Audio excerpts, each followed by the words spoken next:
जो ये कहते हैं हम जो बिना ज़मीन के हैं उनको हम ज़मीन देंगे, हम उनसे पूछते हैं ना, अब आपने इनको आइडेंटिफाई किस तरह किया? ये लोग आए कब? ये कब से यहाँ बसे हुए हैं और इनके पास ज़मीनें नहीं हैं? हमने इनसे कहा कि आप कोई कट ऑफ डेट रखिए, अगर और कुछ नहीं तो कम से कम 5 अगस्त 2019 ही रखिए। हम ना राशन के खिलाफ हैं, ना बिजली देने के खिलाफ हैं, लेकिन कम से कम लोगों की जो माली हालत है उसको तो बेहतर किया जाए। हम सुप्रीम कोर्ट गए अगस्त 2019 में क्योंकि हमें लगा कि जो जम्मू कश्मीर के साथ हुआ वो गैर कानूनी था, वो गैर आईनी था, और हमें आज भी लगता है कि सुप्रीम कोर्ट से हम जम्मू कश्मीर के लिए इंसाफ हासिल करेंगे। हम बार बार कहते हैं कि हालात इस तरह, अगर हालात ठीक हैं तो इलेक्शन क्यों नहीं? बड़े बड़े दावे तो होते हैं लेकिन ज़मीनी सतह पे जो हकीकत है वो या तो शुपैया हो या रजौरी हो या पुंछ हो, कई ऐसे वाक़यात पेश आते हैं जिससे कि लगता है कि या तो जो वो दावे कर रहे हैं वो गलत है या तो फिर हमें सही सिचुएशन जो है दिख नहीं रही है। लेकिन ऐसे ऐसे इलाकों में आज मिलिटेंसी देखने को मिल रही है जिनको पूरी तरह से मिलिटेंसी से साफ़ किया गया था।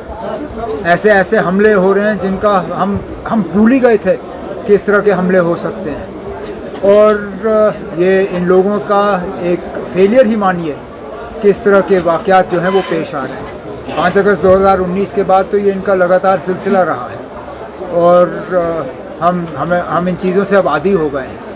अब हमने भी थोड़ा सीखा हुआ है कैसे दाएं बाएं जाके इन चीज़ों का हम मुकाबला करें, करते रहेंगे। ये लोग अपने रिस्ट्रिक्शंस डालेंगे, हम रिस्ट्रिक्शंस के बावजूद अपना काम करेंगे। इनके रिस्ट्रिक्शंस से हमारे और लोगों के बीच जो रास्ता है उसमें कोई कमी नहीं आएगी। अब हम ना राशन के ख़िलाफ़ हैं, ना बिजली देने के ख़िलाफ़ हैं, लेकिन कम से कम लोगों की जो माली हालत है उसको तो बेहतर किया जाए। जिन नौकरियों के वादे हुए थे अगस्त 2019 में वो नौकरियां तो मिले। ये लोग एक दिन लिस्ट निकालते हैं, दूसरे दिन लिस्ट को रद्द करते हैं, तीसरे दिन इंक्वायरी बिठा देते हैं और उस लिस्ट में जो बेचारे जिनके नाम होते हैं वो ओवरेज हो जाते हैं। डेली वेजर आज परेशान है। डेली वेजर को ये नहीं पता कि कल की रोज़ी रोटी उनको हासिल होगी तो कहाँ से होगी। कहीं पे भी ये लोग लोगों के साथ इंसाफ नहीं कर रहे हैं, लेकिन जहाँ सख्ती करनी होती वहाँ ये लोग पीछे नहीं हटते। चाहे वो राशन के मामले में हो, चाहे ज़मीन के मामले में हो, चाहे मीटरों के मामले में हो।